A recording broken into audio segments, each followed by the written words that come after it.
Did you know that a man, once a slave, nearly brought the mighty Roman Empire to its knees? In the heart of ancient Rome's grandeur and power, there rose a figure who defied the chains of slavery and ignited a rebellion that shook the very foundations of the empire. His name was Spartacus, a Thracian warrior turned gladiator, who in the 1st century BC led the Third Servile War, one of history's most famous slave revolts. Spartacus and his army of rebels triumphed over the Roman legions in numerous battles. But what happened when Spartacus decided to turn back from the Alps instead of escaping? How did this crucial decision lead to the final, desperate battle that determined his destiny? Spartacus, whose early life remains shrouded in mystery, is believed to have been born in Thrace, present-day Bulgaria, around 111-109 BCE. Historians speculate that he may have once served as a soldier in the Roman army before being captured and enslaved. His training as a gladiator in Capua, one of the most notorious gladiatorial schools in Italy, set the stage for what would become one of the most significant uprisings against the Roman Empire. The conspiracy led by Spartacus and his fellow gladiators took shape in 73 BCE at Capua, involving approximately 70 slaves who managed to escape from the gladiator school. Armed with kitchen knives and makeshift weapons, they overcame several pursuing soldiers, swiftly gathering supplies and amassing additional supporters from the surrounding region, bringing their numbers to an estimated 90,000 to 100,000. Spartacus's closest partners in this daring escape were fellow gladiators Crixus and Ennomaus, who played crucial roles in the early stages of the uprising. Seeking a strategic advantage, they retreated to a defensible position on the slopes of Mount Vesuvius, where Spartacus was unanimously chosen as their commander. This marked the onset of the Third Servile War, a rebellion that would challenge the might of Rome. Spartacus proved to be a charismatic leader and a brilliant tactician. His army, which grew to include tens of thousands of escaped slaves, defeated several Roman legions, causing panic throughout the Roman Republic.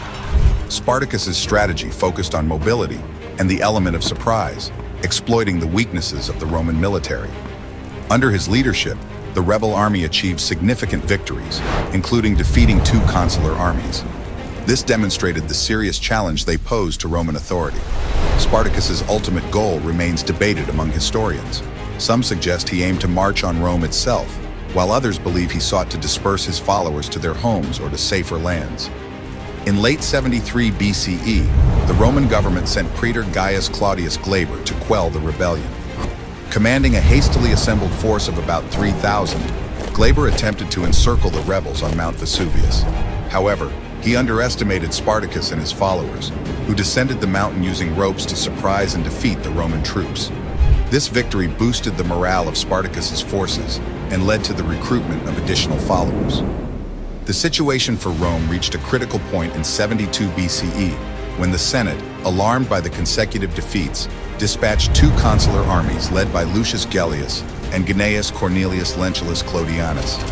Initially, these forces seemed to turn the tide by inflicting a heavy defeat on Spartacus's rebels near Mount Garganus, including the death of Crixus, one of Spartacus's key lieutenants. Despite this setback, Spartacus continued to demonstrate his tactical prowess.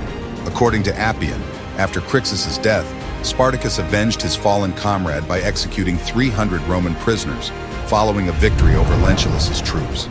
Spartacus then faced the consular armies again at the Battle of Pichinum, where he secured another significant victory for the rebels. Spartacus's forces, which included Thracians, Gauls, Germans, and other enslaved peoples, were united by a common desire for freedom. They established a stronghold on Mount Vesuvius early in the rebellion. The mountain's steep slopes provided a natural fortress, making it difficult for Roman legions to attack. From this base, Spartacus launched raids on surrounding areas, gathering supplies and freeing more slaves. In 71 BCE, as Spartacus and his army headed south, their actions significantly alarmed the Roman Senate, prompting a more severe reaction. Marcus Licinius Crassus, known for his role in the civil wars on the side of Sulla, was tasked with quelling the Third Servile War. Awarded a praetorship and command of 6 legions, along with the forces previously led by Gellius and Lentulus, Crassus assembled a formidable force of approximately 40,000 soldiers to confront the slave uprising. From their initial encounter near Samnium, as recounted by Appian, it was evident that Spartacus's forces were at a disadvantage, suffering a heavy loss of about 6,000 men. Subsequent battles consistently favored Crassus, progressively pushing the rebels further south. A desperate attempt by Spartacus to escape to Sicily with the aid of Cilician pirates fell through due to betrayal, exacerbating the rebels' dire situation. The situation worsened for Spartacus with Pompey the Great's return to Italy after suppressing a revolt in Hispania. Pompey's arrival increased pressure on Crassus to conclude the conflict swiftly. Crassus rejected Spartacus's attempts at negotiation, leading to a decisive confrontation at the Salarius River in 71 BCE. Spartacus and his forces were overwhelmed and defeated. Spartacus was killed in the battle, with his body never identified among the casualties. The surviving rebels were pursued relentlessly, and about 6,000 captives were crucified along the Via Appia by Crassus as a grim warning against defying Roman power. Despite the defeat, Spartacus's rebellion left a lasting impact on Rome. The fear of slave uprisings led to changes in how slaves were treated, and Spartacus himself became a symbol of resistance against oppression and inequality. His story has been romanticized in literature, film, and other media, highlighting his role as an enduring icon of the struggle for freedom.